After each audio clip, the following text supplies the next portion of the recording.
Welcome to another edition of the On Par podcast brought to you by 18Birdies and the 18Birdies app. You can reimagine the golf experience and play dream games for free today to win your chance to play in the 2018 Arnold Palmer Invitational. Joining me, as always, is my co-host, former LPGA Tour pro Chris Cheddar, and on the line here with us, special guest, fresh off another PGA Tour performance. It's Willy Wilcox, the pride of Alabama. Do I have that right, sir? Yeah, pretty much. I mean, there's not a ton of PGA pros that come out of, my area. So, yeah, I definitely still claim Birmingham at Pell City. Okay, fair enough. Well, thanks for spending some time and joining us. We definitely appreciate it. Want to start off like we always do with maybe you talking a little bit about how you got started out in golf and where that led you to where you are today. Yeah, I just small town in Alabama. My mom was a teaching pro for 15, 20 years, and now she's been at UAB as the women's coach there for a long time. So yeah, I just rode to work with her every day. I wasn't a very big guy, so golf just fit for me, and I had a free ride to the course every day, and that's all I ever really did after I quit soccer and baseball. Okay. But having a mother as a teaching professional worked out really good. Interesting. And when did you start playing golf? At what age? 10 or 11. I mean, 10, I started showing some promise, competitively started at like 8, and then got better, from then on. So let me ask you this. When was the first time you actually swung a club? Probably, it had to be 20, I bet 2 years old, 24 months. Wow. Okay. I know they gave me a little plastic club. I mean, I know Right. I had that and was just, knocking whatever around the living room. Nice. So you got started. So your mom had plans the whole time, basically, huh? I think so. But I mean, she wasn't she didn't push it on me. And I mean, she wasn't a super competitive person already, I don't think. I mean, she didn't want to go too far with it, but she just wanted me to have a good time. And I just got lucky that, it was all taken care of because it's a pretty expensive game. Yeah. Did you have some friends that played as well? Yeah, I mean, I got really, really lucky. There was about 8 to 12 of us at the golf course every day. I mean, maybe 4 to 9, but it was still a really good group of, 70 shooters that were all under the age of like 16, 17, which was a really random occurrence in that area. Because now I bet there aren't 2 junior golfers in that county. Did you guys have a great high school team and just win everything? Not really. I mean, we didn't come from a very affluent area, if that's the way you pronounce that. So yeah, I mean, we were competitive, but these boys were 2, 3, 4, 5 years older than me. So by the time I was a freshman, they were done. Oh, interesting. Okay. So at what point did you figure out that, hey, this could be a career for me? I could play professionally. Well, I mean, I won some tournaments in school, but basically I won the Alabama Amateur in 08, and so that was a nice, to go pretty low over 4 days and win a tournament. And when school wasn't working out very well for me, I was really bad with just school academics and going, but just in general, I just never, the structure of it, I never even had a laptop in college, and all the teachers were just blown away by that. Because you have to have a laptop now. Right. Yeah, for sure. But yeah, I didn't like school at all, and it was more frustrating for me. So I just was lucky enough to, I guess be one of the few statistically that can actually earn money playing golf. I just got lucky, I think. Interesting. We talked this a little bit when we had our talk off the course at the commercial shoot. But if you weren't playing golf and you couldn't do what your mother does or anything else like that, like you couldn't work in the industry of golf, what would you be doing right now? Would you say? And you're saying that it is or is not in the golf industry? You can't work in golf. Okay. I don't know. I feel like maybe insurance or something. I'm somewhat of a people person. I mean, I can definitely, schmooze people. Yeah. But I just, I have a decent amount of friends that are in insurance. And that was kind of a running joke when you start playing poorly for a stretch out on tour or wherever you're playing, just to say I can always sell insurance. Nice. Yeah, I could see you getting people to save 15% by switching to Geico. I think that could work. Yeah. I mean, I can only just use my personality because, like, my number skills and my, I don't know. I think I'd show up to work, but I didn't show up to class very much. Okay, fair enough. Well, you can have somebody else handle the paperwork, and you just come in as the deal closer, basically. Yeah, exactly. That's kind of what I had in mind. All right, I like it. So maybe you could take us through like a typical day on tour. What do you do? I think a lot of people, especially like who are golf fans, who play golf, are outside of the PGA Tour itself, really don't understand what it is day to day that it takes to be a tour professional. So maybe you can just like outline that a little bit for us. Well, I mean, when you're on tour, it's all about what got you there. So, I mean, I wouldn't say that there are any revolutionary things happening out there, other than maybe having access to more technology and numbers and data with our golf shots. But yeah, it's just you did all your grinding in college and as a junior, and in those few years trying to get better after you finish college. So I mean, it's just standard stuff, like the same thing everybody else is doing at the golf course, right now. Decent amount of range balls, kind of. I mean, you practice, tournament week, mostly on chipping and putting. I mean, you don't really see guys just banging balls, but you see a ton of chipping and a lot of putting. So, yeah, I mean, it's nothing too crazy, but, I mean, I hit balls in college for probably 4 to 8 hours. I mean, I tried to hit as many golf balls as my body would let me. And that's really when all the work was done. Interesting. Do you work with someone now? Do you have a swing coach? No, I mean, I have a few people that can educate me on, what's going on in my swing, but I don't have anybody that does anything with my swing. I don't pay anybody or anything like that. Interesting.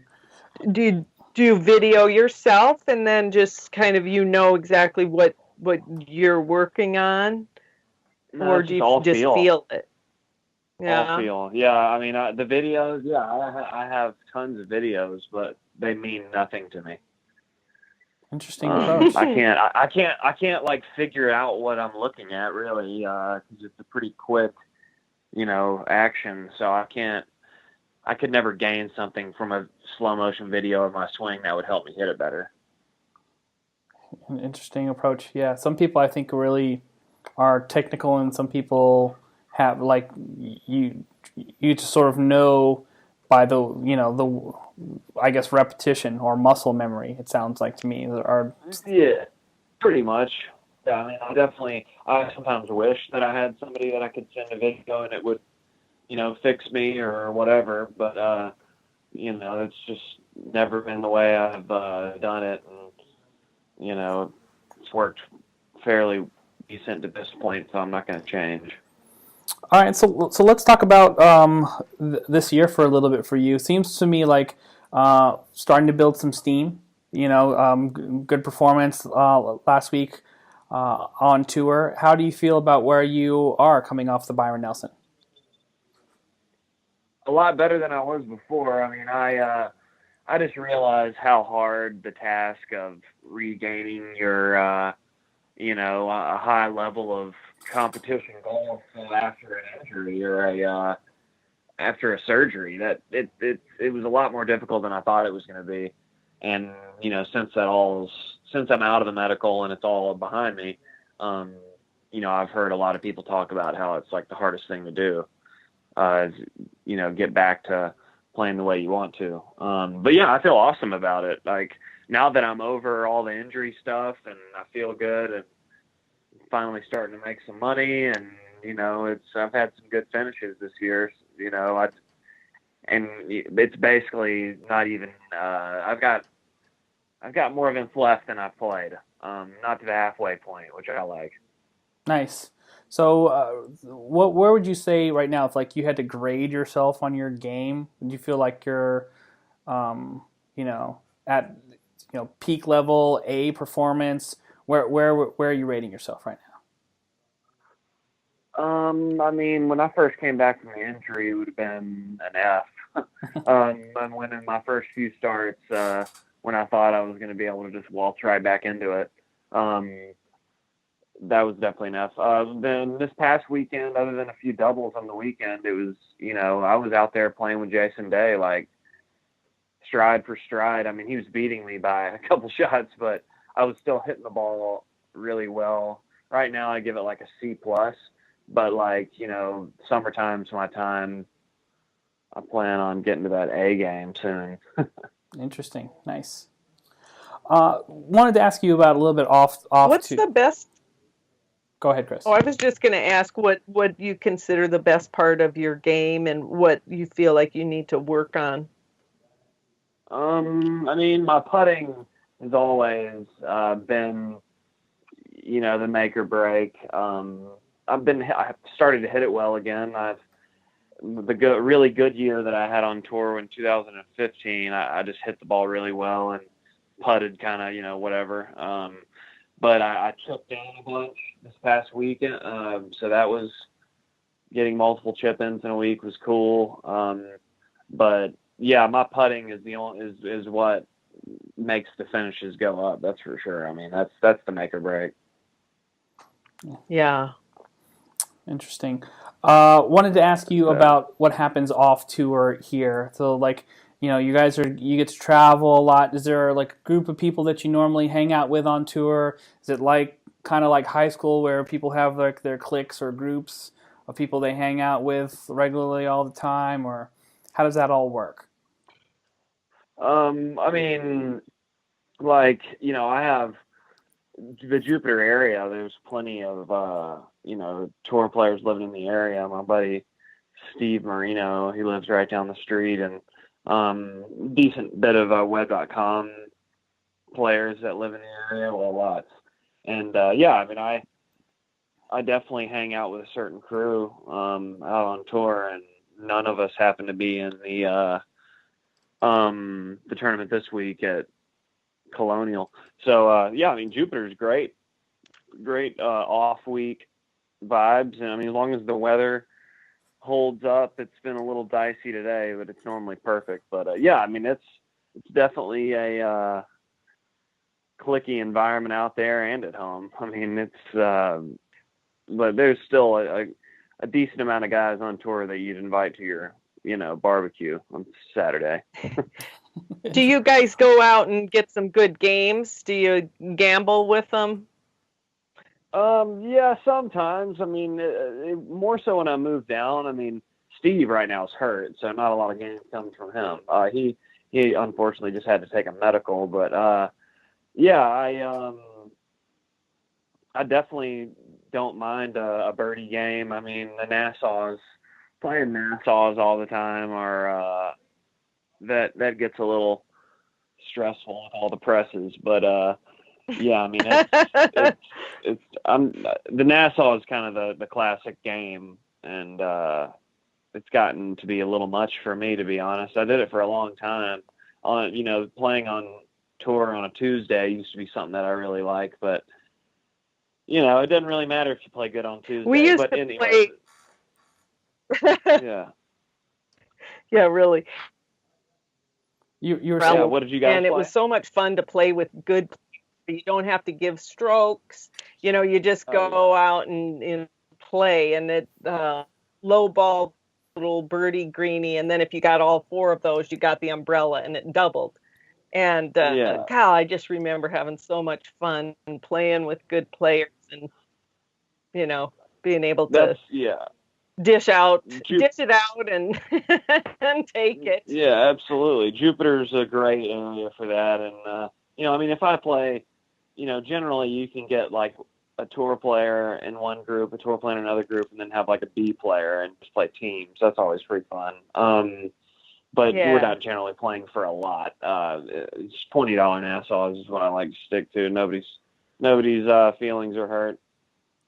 Nobody gets too hurt. Well, that's the thing with golfers too, though, is it doesn't really matter what you're playing for. It's just all about wanting to, at least get something from your buddy. It doesn't matter if it's $1 or $100. Yeah, totally. Just as long as somebody has to pull it out and hand it to me. Yeah, it's definitely it's a great game. You can play it, your entire life. A lot of the guys that I play are in their, 50s and 60s, and we have awesome games. So it doesn't matter where you get those competitive fires going. We want to do it all the time, though. have you seen anyone lose it on the course? Just like absolutely go bonkers, maybe because of a bet or a game, or just like something super crazy that's happened during a match? I've seen, multiple situations over gambling debts, and in Alabama, there's a lot of games that, circle around there, and people are playing for thousands a hole, and I've definitely seen, people getting each other's faces for sure. Wow. All right. It's a little, when it comes to thousands of dollars, people get a little worked up, even if it is about, golf. Interesting. Have you seen any club throwing, any brawls on the course? Like on tour or just in general? Either one. On tour would be preferred, but anywhere. Yeah, I've seen it 100 times. On tour, a decent amount of club breaks. I've broken clubs on tour. You don't like throw it. Throwing it is dangerous, but if you just like put it on the ground and stomp the shaft, that's a pretty calm way, and then you just put it in your bag and keep going. Gives you excuse to visit the equipment van, I guess, right? Yeah. It's not too big of a deal, especially if it's Friday, you're missing the cut anyway, or whatever. I don't recommend it, but, to get the frustration out, you can do it in a very quiet way that hardly anybody even sees. So you stealth mode. Everybody has their own way of dealing with those feelings of anger on the golf course. What about you, Chris? Yeah, they can come. So, Chris, your question for you: biggest tantrum you've thrown on the course? I really have never thrown a tantrum on the course. I really tried to make my way. So, a bad shot, I'll laugh, and inside I'm seething. I can remember one time, my picture was on the cover of Golf for Women, and I looked at the picture and I was like, "Oh my God, I'm so pissed off!" And everyone's like, "No, you're not. You're smiling." I'm like, "Oh, that's my pissed off look." Yeah, it's there's pretty wild emotions come out of the game. That's for sure. Who would you say, Willy, is the most fun person to hang out with on the PGA Tour? Like, this is the guy I want to party with. Will McKenzie's he's a good guy to have a beer with. He's been, beach guy. He's a good buddy. Marino is also a good. Anybody that lives in the Jupiter area, I know have a good time. I mean, it's a lot of fun things to do down here. But I probably have to well at the top of the list. All right, interesting. Want to talk to you about ProAms for a little bit. As you know, as part of what we're doing here at 18 Birdies in our Dream Games promotion, 12 people are going to win some lucrative spots to play, potentially with you next year in the 2018 Arnold Palmer Invitational. They can join it for free, and usually these Pro-Am experiences are reserved for like sponsors, businessmen, people who pay a lot of money to be in these events. Maybe you can talk about the Pro-Am experience and what it's like for you playing like in a Wednesday Pro-Am. Yeah, I mean, every week has got its different surprises. I mean, a decent amount of the time there'll be some athletes. There's a lot of NBA players and NFL players who love to play golf. So, we played one in Tampa with the NHL team in Tampa. I mean, I don't even follow hockey. I'm from Alabama, so we don't have hockey there. But I've met a lot of pretty influential, cool people out of those things. I mean, definitely get some nice connections. I mean, as long as they don't take too long, generally they have a 5-hour limit on it. If you got an early tee time, you're not going to get off the Pro-Am until like dark. That can get a little annoying, but the Wednesday Pro-Ams are really cool. Most of the players, I think, handle it really well, and talk to the guys and answer all kinds of questions. I always try to give some swing tips where they could be used. I was just going to say, I just played in the Vinny last week, and it took over 6 hours, but I had no idea it took that long. So that was a sign that my people were a lot of fun. I play a few a year, and I mean, you got to just take it for what it is. But a Wednesday Pro-Am can, you know what I mean? When those are a little too slow, that can be annoying. Gotcha. So, yeah. I'm guessing it's a completely different perspective from like the fan side, but like just to give like some insight on the experience, like this is like a thing where you show up, there's like a bunch of swag waiting for the Pro-Am person, and then they're out there on the course, and they're able to walk the course with you, and I would imagine too, like you're probably somebody who just talks to your Pro-Am partners throughout the round. Yeah, definitely. I mean, that day is used just to see the course again and meet some new friends. I mean, that day is the corporate day you got to have, and you got to go into it with a good attitude. But yeah, generally they're sponsored to the nines, and the participants, the amateurs, get all kinds of cool stuff. And there's going to be a couple of lunches and then a dinner, and there's always going to be a Pro-Am pairings party. There's like half the time there's a concert. So it's definitely a set up, really fun deal. Yeah, interesting. So I mean, I can't wait to see it all like unfold and be able to capture some of that. Are you backing up right now, Chris? No, that's not me. Are you sure? You at a golf course? I think she's. I thought I had it on mute. I'm trying to. You just gotta love the podcast when you're at rock climbing. All right. So speaking of locations, you're actually on the course right now, right, Willy? Just in like a side little, the little turn shack, the food area. Oh, okay. Do they got good Polish dogs there?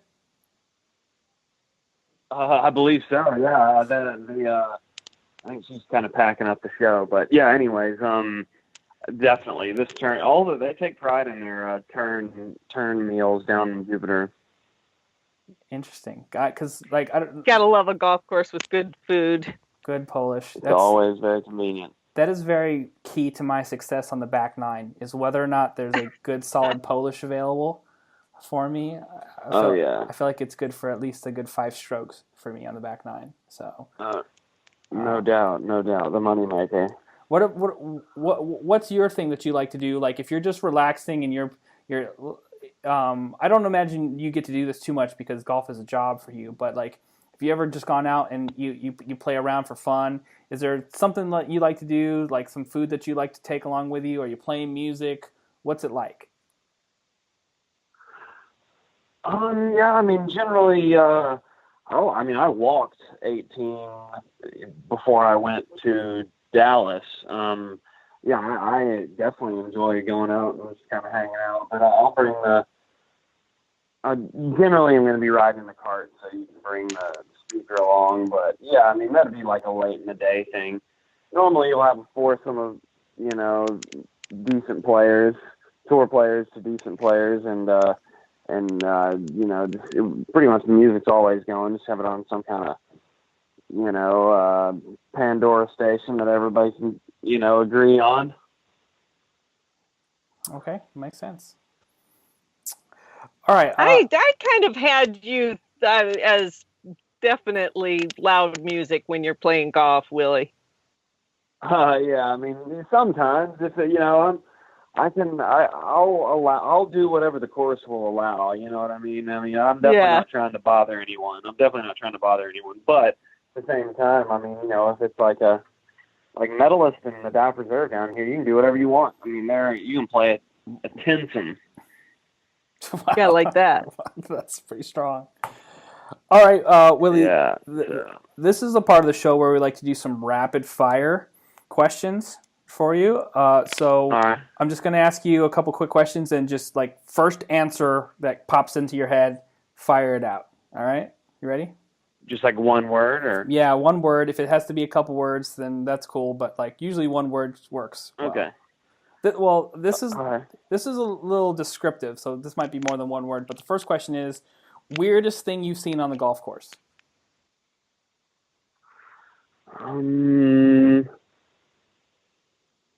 Python. Ooh. Okay. No, thank you. Or could have said monkeys. But the python down in the Everglades, yeah. Okay. Wow. The Dow Preserves, that's kind of out west in the Glades a little bit. All right. Favorite celebrity crush? I don't know. The chick that's doing the new Wonder Woman movie, she looks to be pretty attractive. All right. That's a good call. The new Wonder Woman. Yeah. Whoever she is. Yeah. She's married to the guy who does Thor, by the way. I don't know if you knew that. But yeah. So the guy does what? The guy who stars in Thor is her husband. No kidding. Yeah. Superhero couple. And very interesting. Our couple. Okay. The two people in golf who should make a baby. And I mean, this is okay. Let's see. Always. How about Annika Sorenstam and Tiger Woods? Interesting. Okay. Wow, that'd be some intensity right there. that would be a pretty solid child. Yeah. There's some talent there for sure. All right, so you're snowed into a cabin. There's only one kind of food in the cabinet. What kind of food is in there? I mean, my favorite is I'm a big taco fan, so if there's tacos, we're good. All right.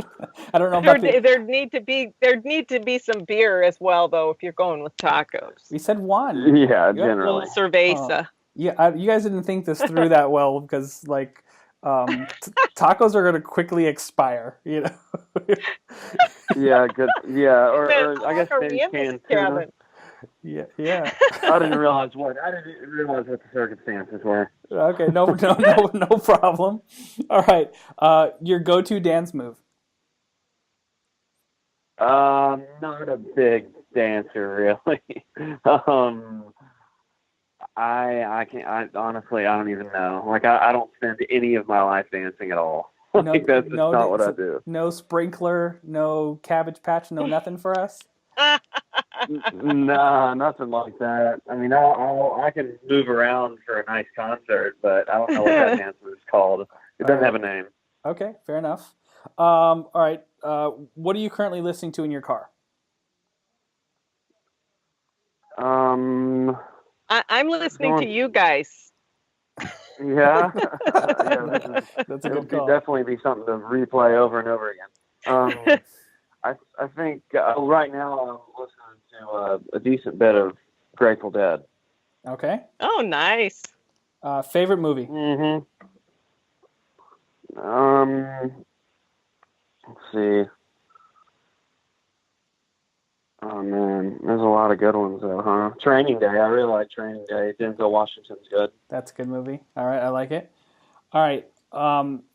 The game on The Price is Right that you would dominate.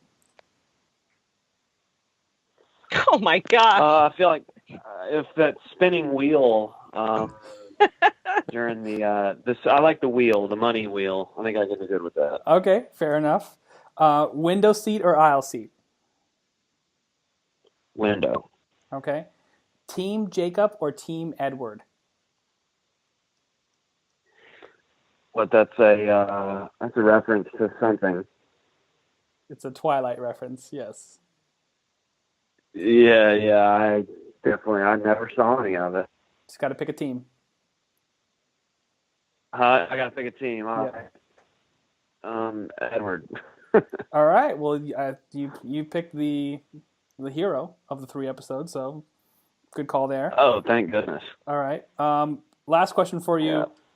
The one person in the world you'd like to trade places with?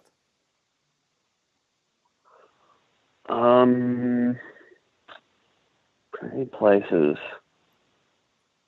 I guess it would have to be like, I like that Richard, was it Branson? The guy that owns Virgin Airlines? Yes. He has his own private island. Good one. Yes, he does. He has his own private island exactly. as well. Planes and islands and doing whatever you want to. I think that's pretty cool. Okay, I have a question. How did you become a Grateful Dead fan? My dad, Widespread Panic was always a big fan of them, and just the kind of jam band. And I hang out with a lot of older, golf people, or when you're a 12-year-old or whatever, 15-year-old hanging out at the country club. There's a decent amount of deadheads from back in the day that became golfers in the 90s. I had a caddy who was a huge deadhead, and he always put one of the stickers on the bottom of my bag. So I would have people come up and they're like, "Hey, I saw that Grateful Dead sticker on the bottom of your bag," and they'd be so excited. And yeah. So that's kind of cool. When Jerry Garcia died, I showed up to the golf course and he was standing there. He comes up. He's like, "Did you hear the news?" And I'm thinking, "Oh no, God, what happened?" And he's like, "Jerry Garcia died." I was like, "Oh, well, I'm sorry. Gosh, that's too bad." And then he just kind of was staring at me, and I'm like, "Well, do you need the day off?" He goes, "Oh, thanks." And he headed to New York and mourned with all the Grateful Dead fans. Yeah. Well, he was a big time. It was only Pro-Am Day. I don't think he would have skipped a tournament, although maybe he would have if I could find a caddy. I do like that Deadhead crew. I mean, there's some pretty interesting folks, and I definitely love the old school caddy that is traveled with the Dead or traveled with Fish or something. I think those guys are funny. Yeah, for sure. Oh, he had a lot of. Sorry, Josh. That's okay. I'll just say this one last thing. He had a lot of the bootleg concert. I get back then it was tapes or whatever. Tapes. Oh yeah. People will have thousands of hours of that stuff on their computer nowadays. Yeah, crazy. So cool. Pause the game. One more quick question for you, Will, and we'll let you go. Sure. Your Instagram handle, WaveGodWilcox1, how did that come about? Yeah. That was in 2015. I had not gotten in trouble, but I had disturbed somebody on the range. Somebody was at a tournament with me, and they were playing some rap music and playing Drake, and the phone was sitting on my golf bag, and a player walked by and heard it and called the tour and got all, had a big stink about it or whatever, or was not happy about it. And so I got pulled aside, and anyways, in all the commotion, I got pulled aside by the tour a few times, and they were just telling me how that was bad. But I ended up tweeting something at the other player, apologizing kind of passive-aggressively. And Drake, it got, anything on social media is getting picked up by every news outlet in the country. So that's what ended up happening. And Drake tweeted, or he put a picture of me on his Instagram and gave me that nickname. Oh, nice.